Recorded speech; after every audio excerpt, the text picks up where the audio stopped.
Olá, bem-vindos a este sétimo podcast da Derfy. Como muitos saberão, a Derfy é uma startup focada na transformação organizacional e cultural e no desenvolvimento do capital de liderança das empresas, neste contexto que todos temos assistido de disrupção dos modelos de trabalho. Este podcast é um espaço de exploração e partilha, em que convidamos quem tem uma história, ou até várias histórias para contar, e acrescenta valor nestas dimensões. O tema de hoje é, de facto, falar das novas gerações e do novo mindset do mundo do trabalho e também, obviamente, da economia do impacto. Como é que o mundo corporate está a mudar, a evolução sociocultural e como é que as novas gerações estão a explotar esta transformação. Garanto que neste tema não vamos aqui entrar em clichês fáceis ou ingênuos apenas de propósito ou felicidade, nem faremos aqui profecias rígidas. Acima de tudo, tentaremos debater, com realismo, as tendências do futuro que notamos cada vez mais presente e, nomeadamente, esta nova economia de trabalho focada cada vez mais no impacto que podemos ter a nível social, ambiental. Para nos guiar nesta viagem de transformação, temos hoje connosco o Rui Barros. Rui, bem-vindo. Olá, Carlos, tudo Olá, bem? é um prazer Obrigado. ter-te connosco. Fazendo aqui uma pequena introdução, prometo muito telegráfica. Eu diria que o Rui tem aqui um percurso que eu diria invulgar e com seguramente muitas histórias para contar. Nascido e criado no norte de Portugal, saiu do país aos 27 anos, passou quase 2 décadas no estrangeiro, viveu no Reino Unido, viveu em Moçambique, viajou muito pelo mundo, desde sempre um profissional do mundo financeiro, experiência no mercado de capitais, banca de investimento, banca comercial, também professor universitário, investigador, conferencista, e que após 8 anos, como CEO de um banco, em Moçambique concretamente, tomou aqui de facto a decisão de sair e concentrar-se nesta nova economia da Sustainable Finance. Atualmente é membro da comunidade do IPO, é fundador da Gen Alpha e mais recente fundador da Duodune. Projetos que vamos até falar um pouco mais à frente. Rui, a vida de um profissional é uma soma de experiências, uma frase bonita para começarmos. Percorreste de facto caminhos muito desafiantes, organizações como Euronext, Fitch Ratings, Lehman Brothers, Standard Bank, Barclays. O que é que de facto te atraiu inicialmente e o que é que aprendeste no trajeto nestes anos todos deste mundo corporate da finança global? Olá, Carlos. Antes de mais, muito obrigado pelo convite. Sempre muito bom falar contigo e irmos também trocando notas e aprendendo uns com os outros.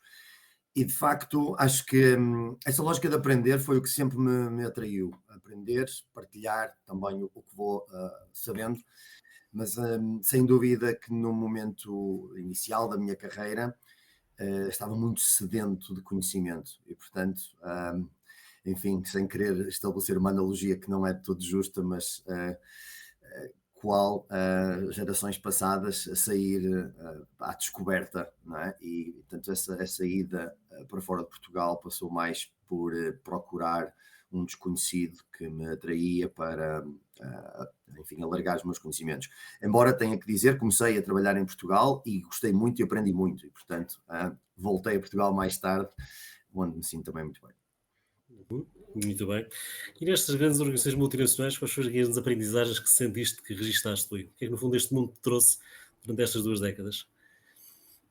Olha, Carlos, sem dúvida que pragmatismo, rigor, a disciplina que é obrigatório ter numa máquina grande. Uhum, Quando temos muitas pessoas sob a nossa responsabilidade, quando temos um mercado de grande dimensão, com, enfim, muitos stakeholders, obviamente, dependendo do negócio, eu estive ligado a negócios mais wholesale, digamos assim, na banca de investimento ou na banca corporate em que temos menos clientes, mas no mercado retalho, por exemplo, onde temos milhares de clientes, é muito importante garantir que a máquina segue processos rigorosos, devidamente pensados e, obviamente, com a flexibilidade para se ajustar a determinadas situações particulares, mas, enfim, que têm mesmo que ser exceções e exceções justificáveis, digamos assim. Portanto, acho que essa é uma característica muito importante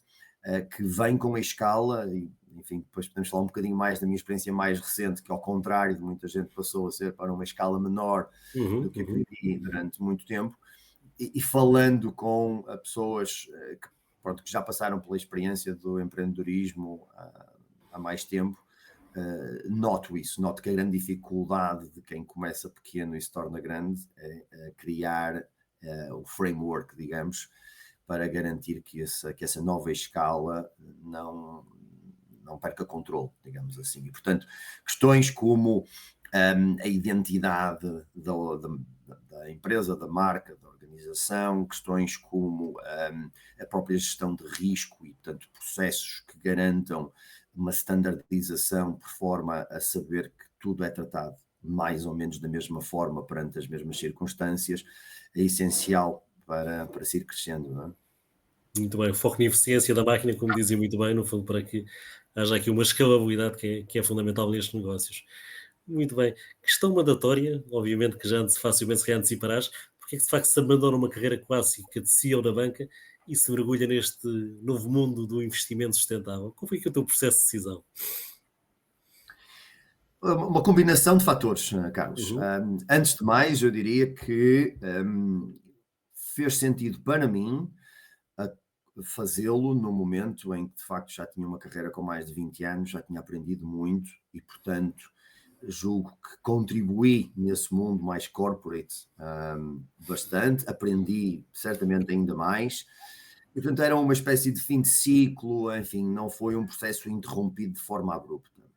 Uh, Julgo que, enfim, por vezes nós sentimos na vida que o nosso ritmo de crescimento está a ficar mais lento, precisamente porque já crescemos bastante, e julgo que esse foi um fator importante. Um outro fator bastante importante foi também o facto de, a nível pessoal, ter ao longo dos anos me envolvido mais e mais com projetos de solidariedade, com investimentos sustentáveis, com a preocupação do propósito, digamos assim, e essa preocupação foi passando para, enfim, a minha atividade profissional, tendo certamente, pronto, também conseguido transpor para o banco na altura em que trabalhava, e a determinada altura sentir que era algo que eu não queria que fosse, que existisse apenas numa lógica marginal da minha vida, mas que fizesse parte por inteiro. E, portanto, se já o fazia mais a nível pessoal e era uma componente, enfim, cada vez mais relevante a nível profissional, porque não dar o salto e fazer disso, vamos dizer, 100% também a nível profissional. E, portanto, essa combinação de estar a terminar um ciclo, de sentir que o conhecimento acumulado nestas grandes empresas, grandes escolas de vida, me permitiria enfrentar, se calhar, desafios diferentes com outro, enfim, com outro conforto. Os riscos existem na mesma, mas julgo que temos autoconfiança, temos a capacidade de identificar, se calhar, algumas falácias mais facilmente e, portanto, sem dúvida. gerir o nosso risco melhor, fazê-lo indo de encontro então ao meu propósito mais pessoal e podendo pensar em gerações futuras em particular. Aliás, enfim, a minha empresa chama-se Gen Alpha precisamente porque geração Alpha é, digamos que a próxima geração de que iremos ouvir falar depois dos millennials. É uma geração que tipicamente é classificada como os nascidos a partir de 2012, portanto, Uhum, uhum. os mais velhos terão 13 anos, ainda não são consumidores, por isso as marcas ainda não se preocupam, pelo menos assim, de uma forma tão evidente, com esta geração, mas a geração mais velha e esta certamente que estão já a mudar a forma como vivemos e como as empresas e as marcas pensam, enfim, o seu futuro, não é? Muito bem. Essa é a minha curiosidade, já sabia deste projeto de Gen Alpha, que obviamente pensa um pouco mais à frente, como disseste bem, para além dos millennials, para além mesmo da geração da Gen Z, basicamente, da geração Z, que hoje em dia está a entrar nos primeiros anos do mundo do trabalho e que se fala muito sobre os seus comportamentos, atitudes, enfim, em alguns casos até disruptivas relativamente às gerações anteriores, como a geração X, a minha, por exemplo. Queres falar um pouco sobre o trabalho que tens feito nesta perspectiva? No fundo, quais tem sido o teu foco em termos operacionais, o que é que tens conseguido já fazer? Enfim, fala um pouco deste projeto. Sim, com certeza. Tem sido bastante interessante. O caminho que eu decidi seguir foi, obviamente, potenciar o conhecimento e a rede que acumulei durante os anos de experiência corporate com este propósito. E, portanto, temos trabalhado essencialmente com o mercado institucional, portanto, bancos, fundos de pensões, seguradoras, os chamados multilaterals, portanto, bancos de desenvolvimento, Uhum. etc. Por uma simples razão, porque de facto estas instituições trazem escala. Uhum, E eu uhum, julgo que, enfim, há um lugar para todos no mundo e projetos de menor dimensão fazem também todo sentido, até porque de uma forma granular estes projetos espalhados pelo mundo têm um impacto significativo, mas senti que também, enfim, pela experiência que tenho, a forma como aprendi a gerir projetos de maior escala, me permitiria ter um papel que, juntamente com estas instituições, ou seja, trazer a agilidade de uma pequena empresa para a escala que grandes instituições podem trazer, porque efetivamente há questões que nós precisamos de endereçar muito rapidamente. Enfim, eu costumo dizer que a vida é uma maratona e eu corro longas distâncias e, portanto, gosto da analogia de não pensar num formato sprint, mas em alguns aspectos, efetivamente, nós temos que andar muito rápido e a escala é importante para rapidamente atingir determinados objetivos. Muito bem. Essa é uma pergunta que eu, no fio condutor, queria te colocar. Basicamente, o que é que devíamos já começar a fazer agora, e provavelmente já estarás a fazer algum destes projetos, para construir de facto um futuro diferente e melhor para esta nova geração? Quais são de facto aqui as grandes linhas de investimento ou grandes áreas em que temos que começar a trabalhar, na tua perspectiva?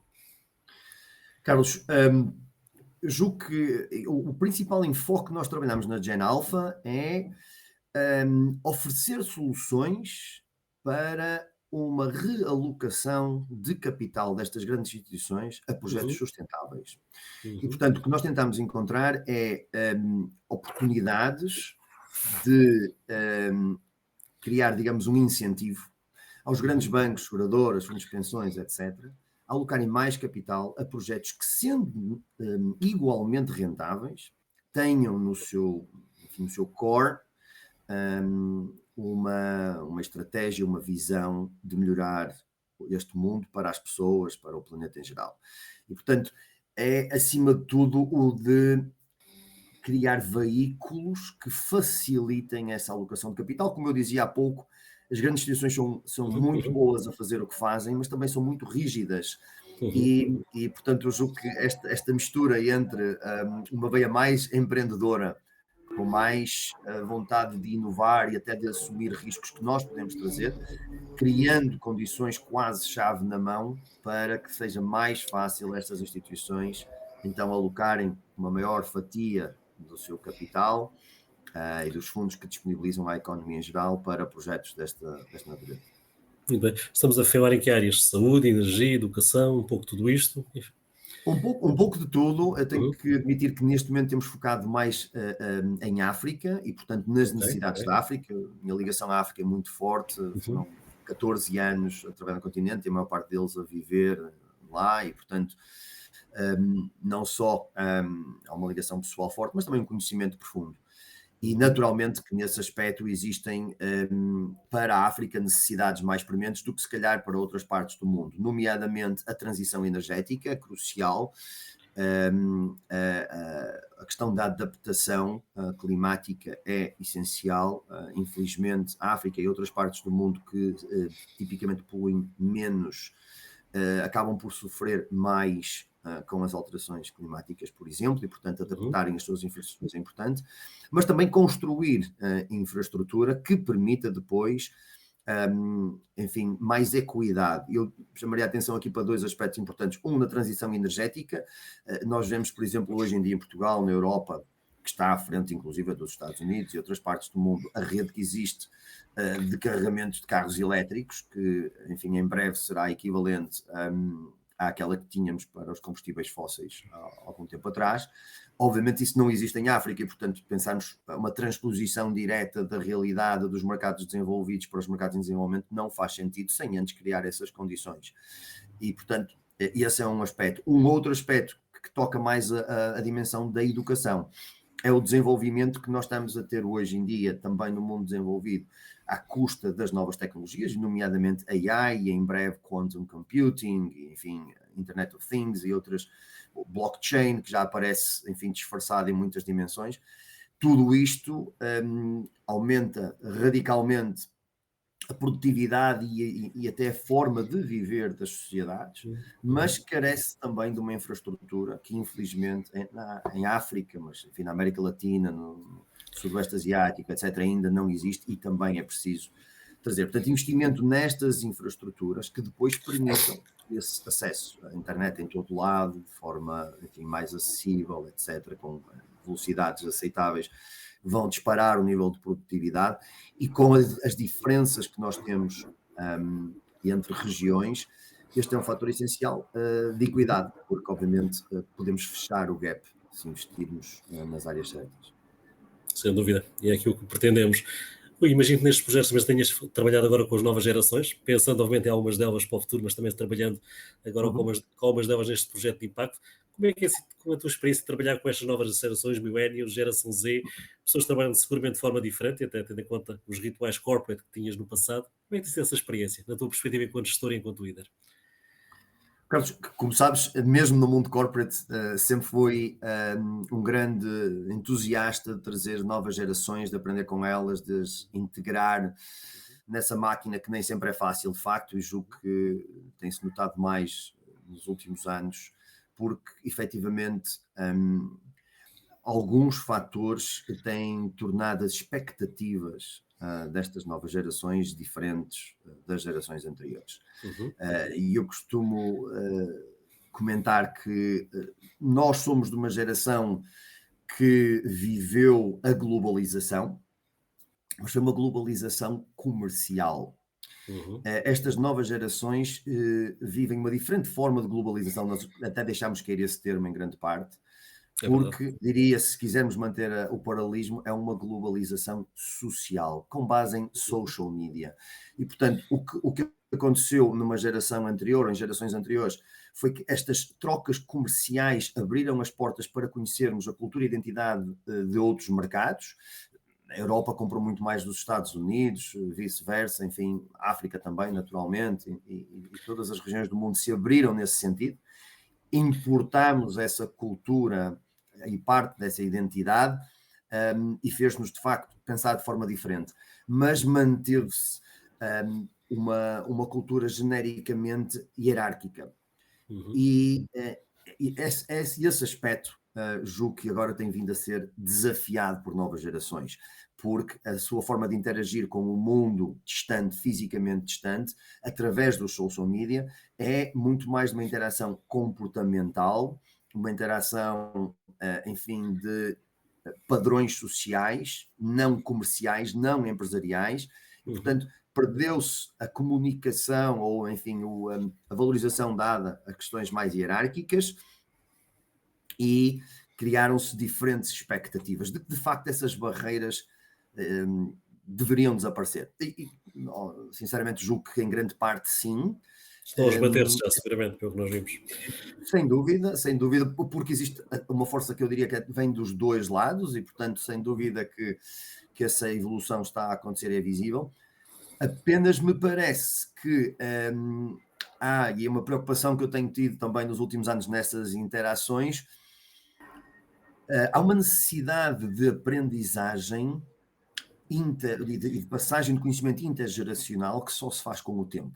E, portanto, Uhum. Uhum. julgo que enquanto a questão hierárquica era um limitador em grande parte, trazia uma lógica de respeito pelo conhecimento que, se bem utilizada, enriquecia gerações mais novas com base naquilo que as mais velhas já tinham vivido, porque havia, digamos, uma aceitação direta. E hoje em dia essa tensão poderá dificultar essa transmissão de conhecimento, e aí sim eu julgo que poderemos ter um desafio. Mas mais importante é que as duas gerações se entendam, e portanto eu diria Claro. que o diálogo e ouvir mais do que falar, se calhar, faz a diferença. Sem dúvida. Até porque hoje em dia, nesta era do AI e basicamente da informação à distância de um clique ou de um touchscreen, já não podemos ter aqui a perspectiva ou a presunção de ter líderes omniscientes, basicamente, tudo sabem, e acima de tudo, provavelmente o jovem ou a jovem que está perante nós, rapidamente aqui consegue ter uma resposta em 10, 15 segundos, em que nós obviamente Sim, ficamos, o que é que aconteceu? Afinal, tem aqui alguém que tem essa literacia estrutural e essa agilidade para rapidamente nos trazer uma resposta. E sem isto que é dúvida. fundamental. quase aqui como um sumo e coroário, basicamente, Rui. Então, na tua perspectiva, quais são aqui as grandes linhas de transformação das culturas e das lideranças empresariais? O que é que, de facto, os líderes, para além dessa perspectiva da escuta ativa, obviamente, que inicial que tem seguramente a acontecer, mas até pensa mais na cultura das organizações, e acredito que, obviamente, dos teus projetos, a grande vantagem é que consegues moldar a cultura desde o início, obviamente, Uhum. mas o dito mundo corporate, à falta de melhor expressão, estamos a usar muito essa expressão, mas à falta de melhor, terá seguramente também de se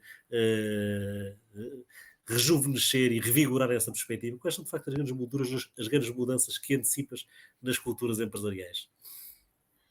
Carlos, sente-se claramente uma necessidade de mudança, aceitação da mudança, gestão da mudança, Uhum. eh, enfim, com um ritmo e uma velocidade que não se via no passado. Se nós pensarmos na nossa realidade nos últimos 5, 6 anos, eh, vamos dizer desde 2020, com o Covid, que obviamente Uhum. impactou todo o planeta, mas uma série de eventos posteriores a isso, nós de facto vivemos em 5 anos alterações radicais que impactaram várias indústrias, que impactaram a forma como as empresas têm que se posicionar no mercado e como internamente têm que se gerir. E, portanto, a capacidade de adaptação à mudança e de antecipação até, eu chamaria, aliás, falaste há pouco nos projetos que estão envolvidos, e a Dual Dune é o último projeto, e um projeto também com uma visão de muito longo prazo, e nós identificamos, fizemos um trabalho extenso de vários meses para identificar 3 megatrends, para trabalhar apenas nessas megatrends, porque de facto o mundo é tão volátil hoje em dia que é preciso ter uma cultura organizacional que aceite, que eu peço desculpa pelo anglicismo aqui, mas embracing, falta-me o termo em português, essa mudança e essa velocidade para, enfim, criar condições de ajuste rápido, mas mantendo esses valores essenciais, que são os valores que vão acompanhar a organização, e que eu, enfim, faria aqui então o paralelismo com as megatrends no lado do mercado, com aquilo que sejam os valores do lado da empresa.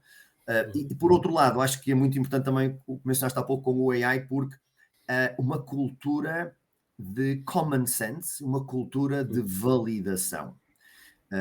Na minha experiência pessoal, eu tenho tentado ao máximo manter-me a par destas evoluções tecnológicas. Um, o AI é fantástico.